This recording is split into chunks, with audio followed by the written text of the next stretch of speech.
Welcome to this week's Charles Kovess show, the interview show. And my guest today is Sheriff Richard Mack, who resides in downtown Arizona. And I think, Richard, you're on Pacific time, aren't you? Because Arizona is on Pacific time, not Mountain time, correct? That's correct. We're the same as California right now. Yeah. So I've been to Arizona, I've been to California many times, but I'm in Melbourne, as many viewers and listeners know. So, but Sheriff Richard Mack is a retired sheriff, and I will give you an introduction about him. But I'm very impressed by his commitment, which I'll tell you about. And we're going to have a conversation that will traverse the law, the proper application of the Constitution, of why Richard Mack has been such a troublemaker to the authorities, and the books that he's written, and Richard's vision for America, but also for Australia and for the other countries where he has made a contribution. And I don't have, Richard, and as my regular viewers know, I don't have a set format that says this is what we're going to do. Who knows where this conversation will go? And you've had thousands of interviews, so you're a very accomplished speaker, and I've been a professional speaker for 33 years, so both of us can talk. So we'll just hopefully we won't talk at the same time. Yeah. So, well, thank you so much for having me, Richard. It's great to have you, and you've got a lot of work to do. I'm going to tell people about your personal history, that you served in law enforcement for 20 years. With duties including patrol officer, corporal, sergeant, undercover agent, school resource officer and detective, specialising in preventing crimes against children, a matter dear to my heart. And I'll need to remember to tell you about Button Heart Bear, which is a bear that's been developed to shine a light on the horrors of trafficking of children for sex and slavery. Yeah. So it's a big problem, as many of us now recognise. And in 1988, you were elected to the office of sheriff in Graham County, Arizona, where you grew up. Yeah. You served as sheriff for 8 years. In 1993, while serving as sheriff, you graduated from the FBI Academy. You've been married to your wife, Dawn, for 50 years. You have 5 children and 15 grandchildren. Well, that's very commendable. I have 5 children and only 4 grandchildren. Whoa. So between us, we have 10 children, Richard. Now, your great claim to fame, not just as a mere sheriff. During your tenure as sheriff, you became the first sheriff in American history to sue the federal government, a case that was ultimately combined with motions from other sheriffs into Mack Prince versus the US, and was decided by the US Supreme Court. The 1994 case against the Clinton administration was regarding provisions of the Brady Bill, a gun control measure that required sheriffs to perform background checks on potential gun buyers. The court ruled that the federal government could not compel state or local officers to enforce federal regulatory programs, and has been hailed as the most powerful 10th Amendment decision in USA history. You have a string of awards and achievements. I won't go through the specific awards. You've awards for defending the Second Amendment awards.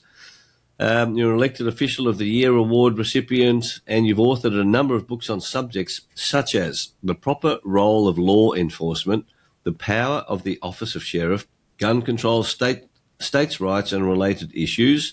You've appeared on a string of media, and both in the US and globally. And then you're the founder and president of the Constitutional Sheriffs and Peace Officers Association. And I really want to get in that. So that's the CSPOA, the Constitutional Sheriffs and Peace Officers Association. This organisation is dedicated to the restoration of individual liberty, And that's a matter dear to my heart. That's the other reason why I wanted to have a conversation with you. Individual liberty and the protection of civil rights that are being trashed globally, and has provided hundreds of training seminars to sheriffs, police, and public officials in all 50 states of the US and in several other countries around the world. And we're going to get you to Australia, Richard, with a bit of luck. So welcome, Richard, a man fighting for liberty just like me. Now, I'll give you a difficult question. Okay. Because I don't know the answer to this question. What's the difference in your mind? I don't have an answer to this, by the way. What's the difference in your mind between freedom and liberty? Maybe there's not a difference. I've studied a few different languages, foreign languages, and as a matter of fact, and in Spanish, there's only one word for freedom and liberty: libre or libertad. And I don't believe there's any difference. I think they're synonymous. I think they've always been synonymous.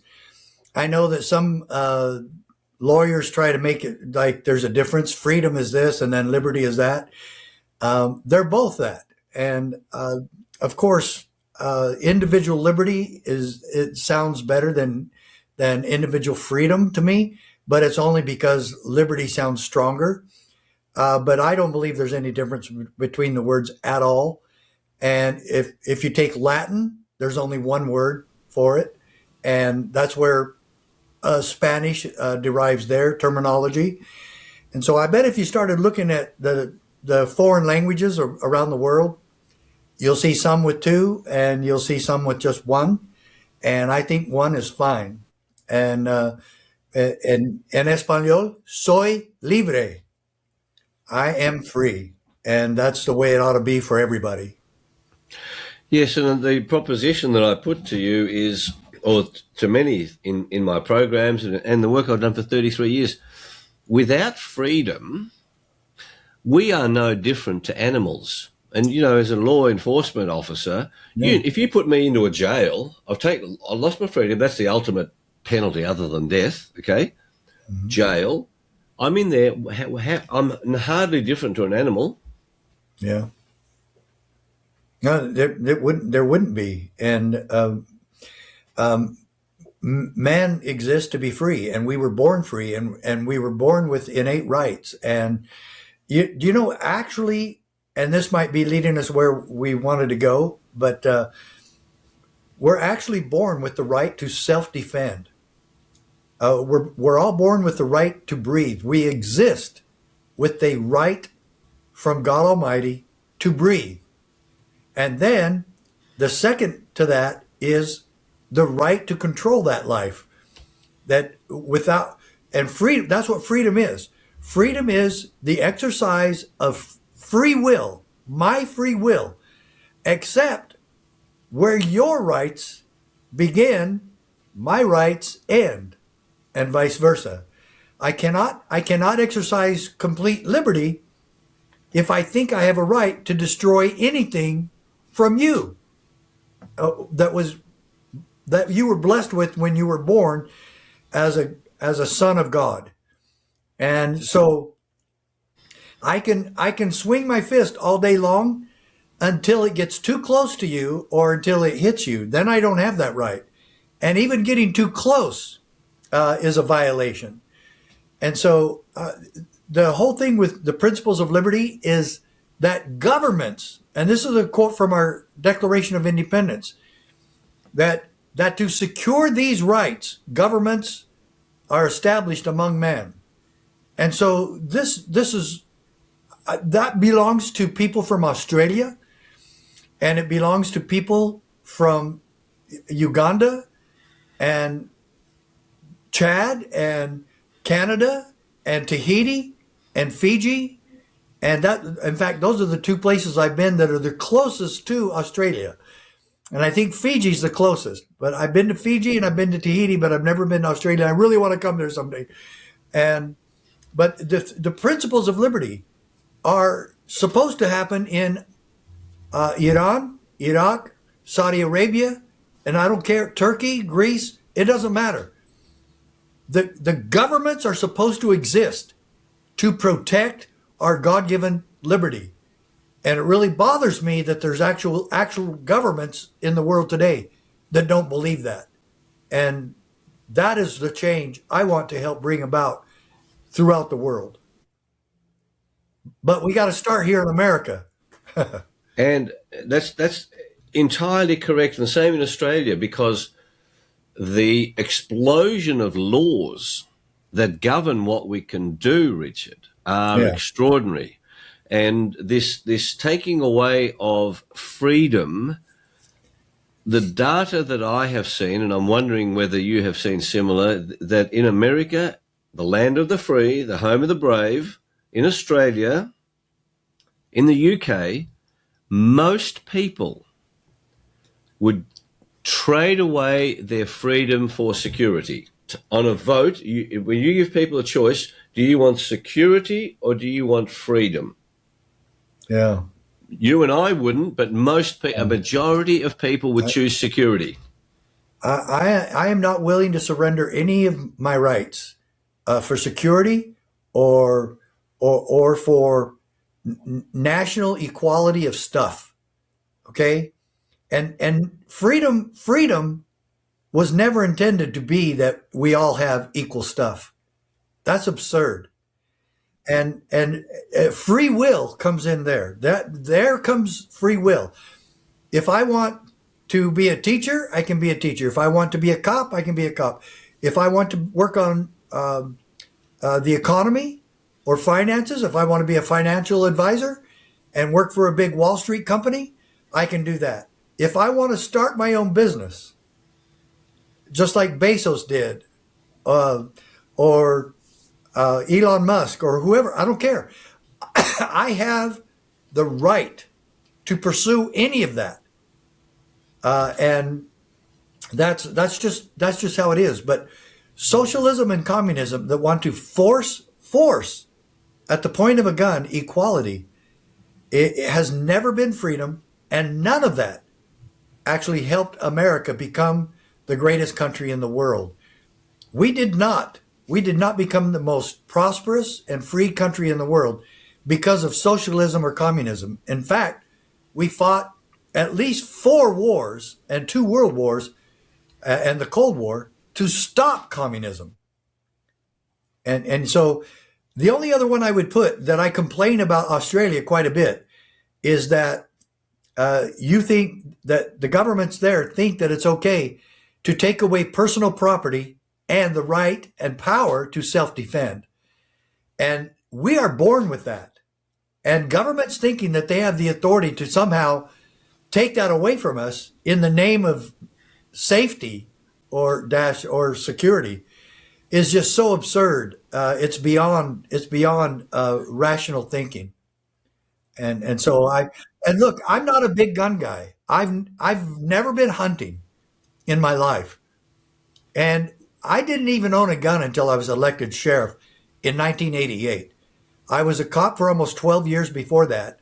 As you mentioned, I was a school resource officer and a detective and sergeant and undercover narcotics. But those were the guns I had then were all department issue, and I had to return those when I left there to run for sheriff in Arizona. So I got elected, and I bought my first gun in 1988, and I was like 34 years old.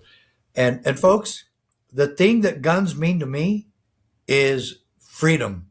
I am a free man. I'm not a slave, and I can determine what kind of gun I own, how many guns I own, and how much ammunition I have. That's up to me, not the government. So, Richard, you got 15 grandchildren. Why has this happened that Americans and Australians would choose security over freedom? And what are you going to do? What's your sense of what you and I need to do for our grandchildren to get them to understand why freedom's so important? Because as I said earlier, if I put someone into jail, they're secure. You know, you've got security, you've got food, clothing, shelter. Yeah. Right. But you're certainly not free, but there you are. And I say that to people. Would you trade away your freedom to be in a jail? It's a Yeah. crazy idea. So I've run a coming jail back, before, and I guarantee you, you don't want to. yeah. So, what's your thinking around, teaching children and grandchildren these crucial principles of freedom? Because I don't know anybody who likes being told what to do. Interestingly, I don't think people make this link between freedom. Yeah, well, I don't you dare tell me what to do, but I will still give away my freedom for security. Yeah, I don't get people like that, but some people do like that. They want somebody else to run their life. And in the Matrix, I think it was Matrix 3, it talked about that. People want the security of being told what to do. And Hmm. they don't want to control their own lives. And I guess they don't trust themselves. I don't know. But good, bad, or indifferent, I want government to stay out of my life. I want to run my own family. I want to help raise my grandchildren. And certainly I don't want government to assume that role ever. And our government, according to the Constitution, has a very limited role in our lives. But they have stolen, our government has stolen and usurped many powers that were not constitutionally ordained or established or delegated. And they can only do that which the American people have the authority to delegate to them in America. And I believe this should be worldwide, that we the people, the first three words of our Constitution, we the people, we bestow and delegate all political power and authority. We cannot delegate a power to our government or authority to our government that we ourselves do not have. Hmm. Very So good. how do we delegate the power to our sheriff to wear a gun, and to enforce the laws? Well, we the people have that collectively. We have that, and individually, in some cases, we have that. I have a right to protect me and my family. I choose the methodology for that. If someone else chooses that for me, then I'm not free. And so we have really missed out on that in America. The Democrats believe that the Second Amendment means exactly the opposite of what it says. The right of the people to keep and bear arms shall not be infringed. People, well, I left out the first part. A well regulated militia being necessary to the security of a free state. Well, then you have to look up the term of the definition of a militia. And that's real easy to find because in America, the militia are the people themselves and consist of all people in United States Code 10, it says all Americans 17 to 45 consist of the militia. So if they can't own a gun, we would have no militia. And militia is mentioned 5 times in our Constitution. And it's the people. And so there's no contradiction in the Second Amendment. Militia isn't talking about the Army. In Article 1, Section 8, the Army and the militia are mentioned separately in our Constitution. So now I tell you, people need to study our Constitution because it is enough and it's the only laws we really need in this country or throughout the world. Freedom of Well, religion Richard, is the key one. let's take that line. People need to study the Constitution. Now, when you were a kid, and by the way, I'm older than you, just so that I've done the math, you were born in 1954. No, 52. Oh, very good. So I was born in 52, so we're born in the same year. You're a little bit older because I was born in December, so you have to be a little bit older. That's right. I'm 2 months older than you, so respect your elders. Okay.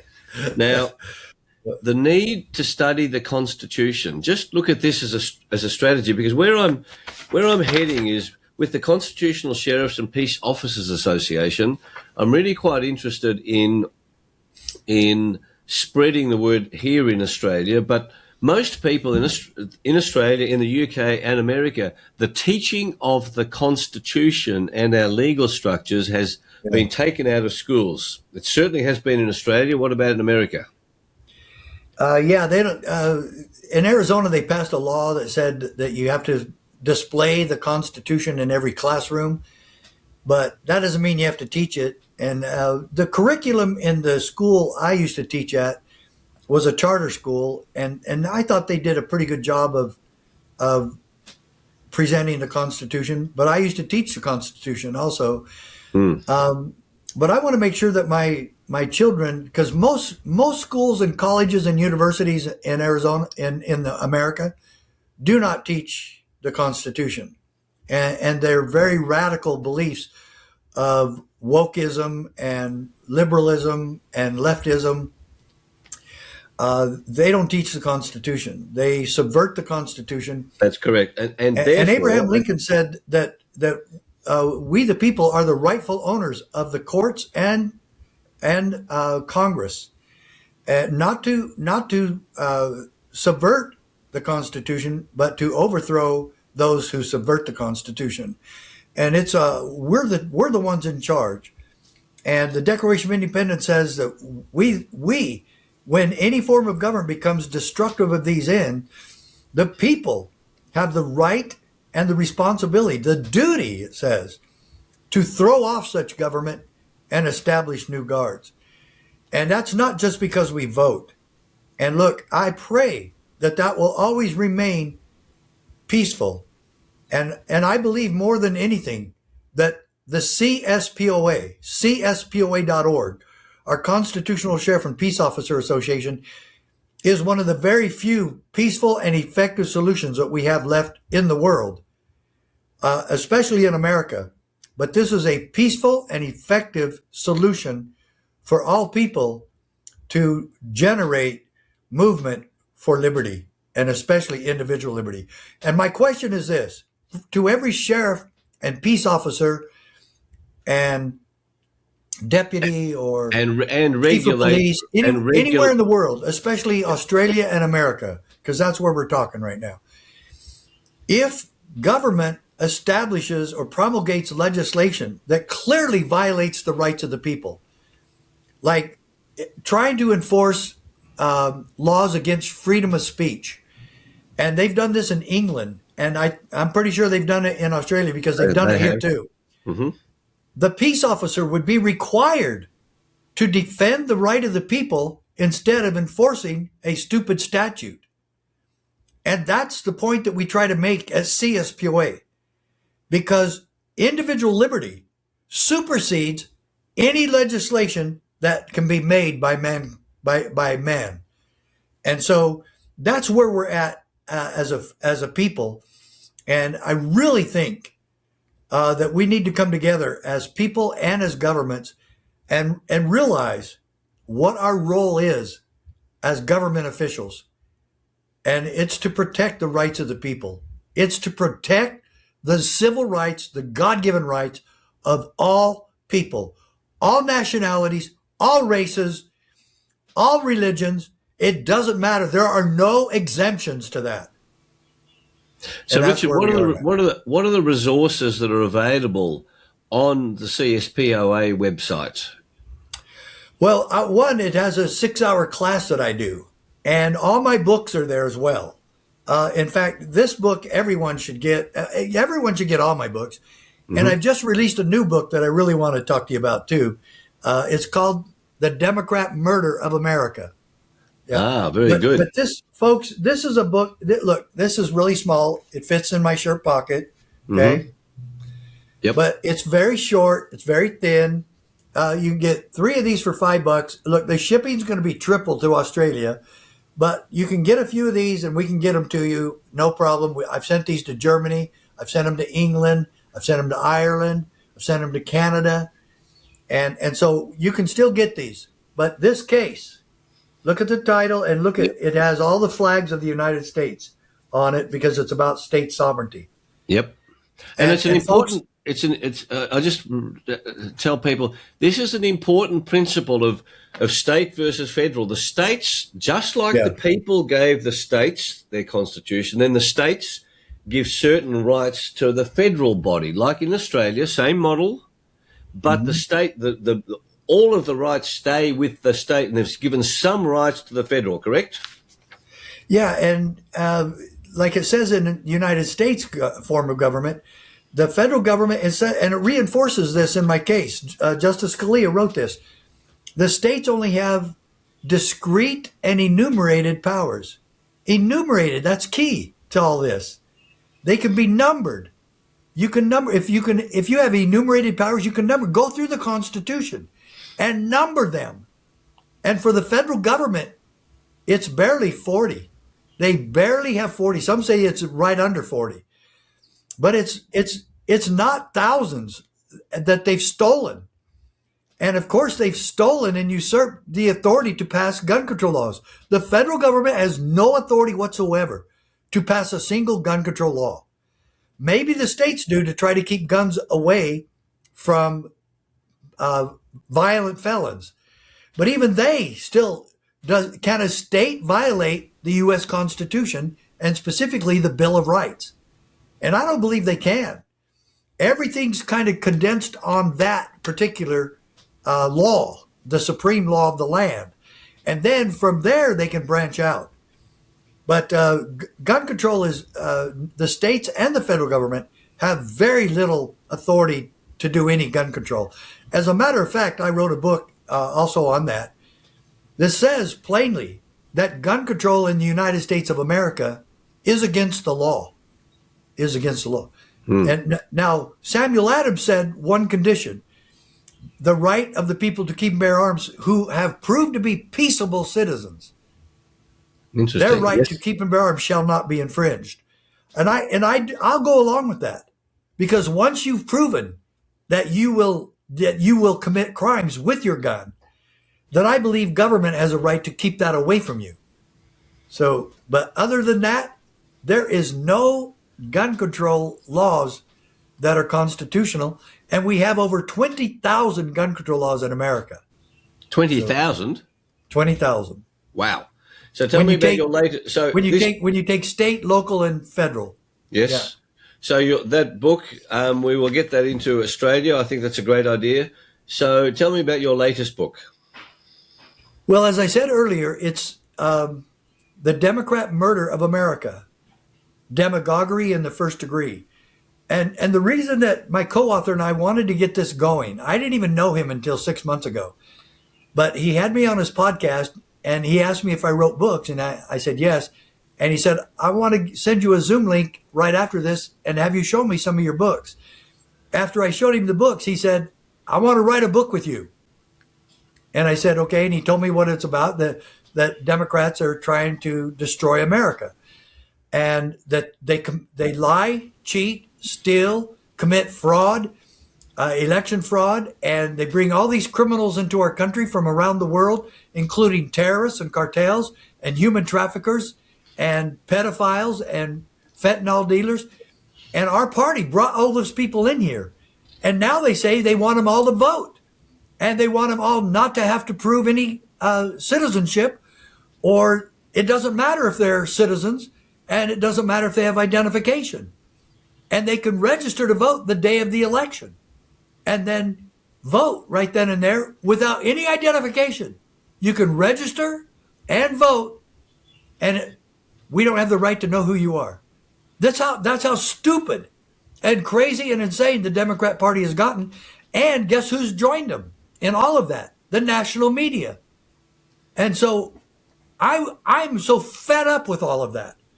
I'm fed up with the lies. I'm fed up with the corruption. I'm fed up with the fraud. And I'm fed up with them believing it's okay to murder babies in the womb. And now, and then while it's being born, called partial birth abortion, that's okay too. And the governor of Virginia said, well, if a baby survives abortion, then we'll keep it comfortable while we kill it. That is murder. Correct. And the Democrats don't care. They just keep Same, right on marching. Richard, same in Australia.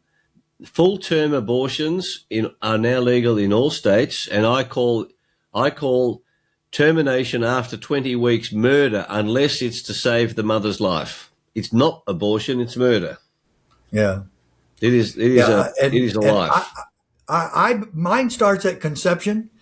I'm not really a fanatic about that. Like if people Hmm. want to take birth control pills, that's fine with me. I don't care. But at conception, I believe the morality of allowing that cellular structure that's going to be a human being in just a few weeks. I believe it 15 days or 15 weeks. I can't remember that one, where the heart starts beating, and especially then, Hmm. and I've heard people say that the baby is not a human, and it's just dead cells or dead. It's dead, completely dead. It's a dead piece of meat. Well, how does a dead piece of meat have a heart that beats? And how does Hmm. it grow every day? It grows every day for 9 months. And so none of that makes any sense to me. But I do know one thing from the scriptures in the New Testament when the angel spoke to Mary, and it said, Mary is great with child. And I believe that baby that has eyes and ears and feelings and can feel pain. I believe what was in Mary was a child. And I believe what was in my wife 5 times was so precious to be next to my wife while she brought that life to fruition and then brought it into the world. And then people say that it's a constitutional right to kill that. I can't, I'm sorry. I, That is beyond demonic we, to me. we will not argue on that because I'm with you. Now, what's behind the Democrat?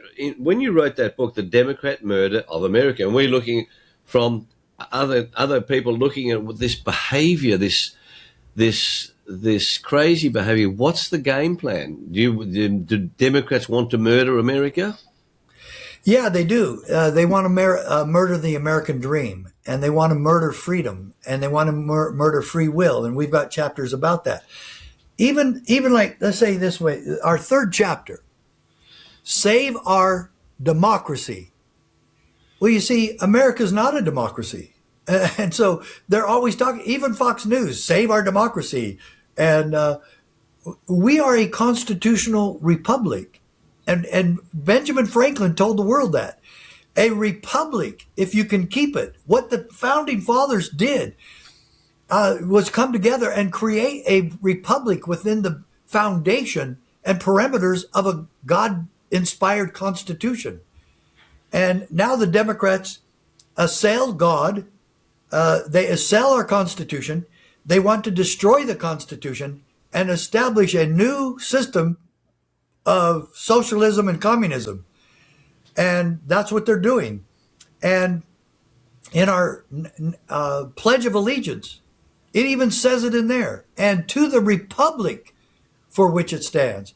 And so if you don't even know what form of government we have in America, and then how are you going to get what the foundation and the basis is for American principles? You're way off when you try to say we need to save our democracy. So chapter 3 talks about that, and then we have another chapter that talks about the history of the Democrat Party, and murder is saturated in their history. So who says that there's that wonderful 2-word Latin phrase, qui bono. Who benefits? Who's Well, I do. who benefits Yeah. from the murder of America? What's Yeah. what's your current? I know you don't. None of us have a black and white answer on who's driving this because there's some pretty, there's some global forces. The what's your sense of who's going to benefit by the murder of America? Maybe the communists, the Marxists. Yeah. Well, first of all, yeah, the agenda, the woke agenda does, and the people like AOC and Hakeem Jeffries and Chuck Schumer and Nancy Pelosi, their agenda And Bernie Sanders. Their agenda, they've been pushing this for a long time. They don't get that all of that is contrary to the American dream, to the establishment of the country called the United States of America. And most people don't even get that. The United States are 50 separate different governments that became united to form a central government, but with very limited powers. And the founding fathers' greatest fear was to establish a new and another government that would do the same as King George III and Parliament did from Great Britain back in the 1700s. That was their biggest fear, and some states held out quite a bit. New York and Rhode Island specifically. We don't want another one because you guys know sooner or later this government's going to get out of control and try to control our lives. And because of the Democrat Party and the two-party system that Washington warned us against, they're more loyal to their party. Both of them are more loyal to their party than they are to our country. And that's the biggest problem right there. And whatever the Democrats do, they all have to go along. And so it's gotten way out of hand. When these Democrats go to protest enforcing our immigration laws with ICE, and they actually tell people to take guns to those protests in case they have to shoot an ICE agent. This is how crazy the Democrat Party has gotten. And we're getting full coverage of that, Richard, here in Australia and around the world. And your book, can you hold it up? The Democrat Murder of America. Have you got it there? Well, you need to. Everybody needs to go. I've just got it online here. So far it's only available on an ebook, and it's available at murderofamerica.com. Sorry, it's shortened. All one word. Murderofamerica.com. And if you go there right now and you can share the screen, all the people can see this horrific front page of the book. And it is horrific. Okay. Murderofamerica.com, everybody. I'll put that into the show notes. And you can buy the book right now. It's $14.92 just for the digital form, just the ebook. Yep. And we should have copies of the paperback in about 10 days. Well done. Well, congratulations. Now come back to this next question, Richard, of your vitality and health. I want you to share the strategies that you have used to be full of energy and passion. And I love your passion for what you do. Congratulations on having that, as I do. I am Australasia's passion provocateur, and greatness can only be achieved through passion. Now, there's no black and white answer on what we need to do. You are doing it. You are publishing. You are talking to me. You are sharing these dangers to liberty.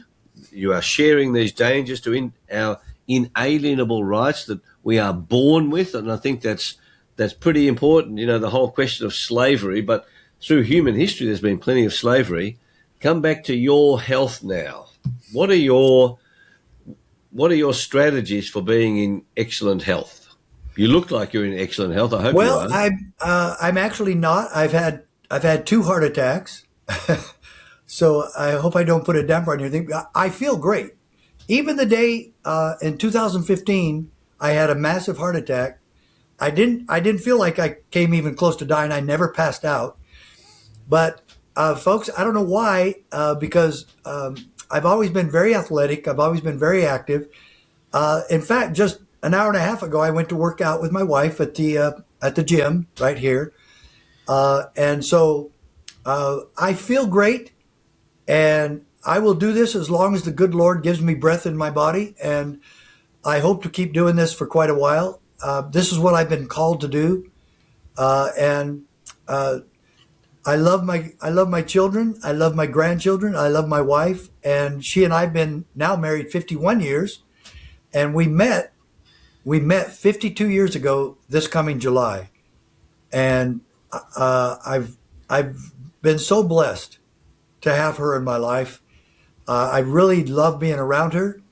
I love who she is, and I love the support that she's given me these 52 years. She and her family were very instrumental in helping me do what I did to sue the Clinton administration. And they taught me the Constitution. They were very constitutional. And it was her mom and dad's idea for us to move home to Arizona when I lived in Utah. And that's where I got my police experience. They were very instrumental in getting me to realize that I needed to come home and run for sheriff. And even though I told them they were crazy, leave me alone, I didn't want to do it. But soon thereafter, we came with the message that that is exactly what we were supposed to do. And the miracle happened. I got elected. I hadn't lived there for 12 years, but the miracle happened. And then the miracle of my career happened that I sued the Clinton administration, took it all the way to the United States Supreme Court and won. And here's the decision. And folks, I put this together. I put all the most important parts of it, and every one of you should get a few of these and pass them around, but make sure you keep one in your home and show it to your kids. And every American should do the same thing. And I pray that someday I'll be able to come there and give my presentation to a group of Aussies that I would love to get to know. Well, I will introduce you to the sheriff's community here in Australia, and I'm very interested in, and we might liaise around this, as to the organisations that CSPOA, the Constitutional Sheriffs and Peace Officers Association, can have collaborations and linkages. And every one of you can join. Every citizen of Australia and every public official, every sheriff, Okay. all of you can join, and we invite you to do so. My last question, because we've got to go. What do you think is what is your perspective of the role that you as grandfather and Dawn, your wife, as grandmother play in influencing the future of your grandchildren? In other words, the role that you play in the raising of grandchildren. What's your sense of the role of grandparents? Setting a good example and loving them unconditionally and being part of their lives. We so enjoy. We just got back from our grandson's high school graduation in Utah, and we go to all their dances and recitals. And just a couple of weeks ago, my granddaughter Madison was playing the piano at a recital, and it was one of our favorite Disneyland songs. And she said, "Hey, Grandpa, when I play that song, I want you to come up and sing it." And so I sang with my granddaughter while she played the piano. My wife and I want to be involved in their lives, and we want them to know the work that we've done and stood for. Oh, and where is it? I've got to have this. I don't think I have one. I don't have one. It's called the book that I was trying to find real quickly. I wanted to show it to you. It's called The Proper Role of Law Enforcement. And my picture, back when I was a rookie cop 38 years ago, was on the front cover of that book. And folks, those are all available on my website, CSPOA.org. But my other granddaughter, Tatum, did a book report on that for her school, for her government class. And she asked me to tell her about the book. And I did. And the story of Rosa Parks is in that book. And I'm appalled that back in 1955, two deputies arrested her for not giving her seat to a white man. And I'm appalled at that. That's the antithesis of freedom. And all of us, those deputies should have escorted her home safely, not escorted her to jail. And that's what we teach. That's what we teach at the CSPOA. All of that is available at our website, our books, our memberships, and our corporate sponsors. We ask you to work with them. I have one right here that's called Body Align, and these are pain patches, and these really work. If you have a headache, you put one right here and on your forehead. If you have arthritis, you put it on your knee or your hip. Or my wife puts them on her back because she has bad arthritis. But folks, it's all available there. But the main thing that's available at our website is freedom. And our books are tools for freedom. And again, especially that one. Beautiful. Richard, congratulations. I look forward to having ongoing conversations with you because you Me are too. an inspiring story of what each one of us can practically do in the crucial fight for freedom. I congratulate you on your passion. I wish you many decades of work to come. And I just want to share with you the power of belief, and that, and anyone watching this, that they know, regular viewers and listeners, that what we believe about how long we can go into the future, as you say, God might say we're going to die tomorrow, but there's a wonderful, I'm planning to be around for a long time. And you said you say you were born in 52, and Yep. as of now, you've been married to Dawn for 52 years. Yep. Well, that 52 number plays a big role in my life as well.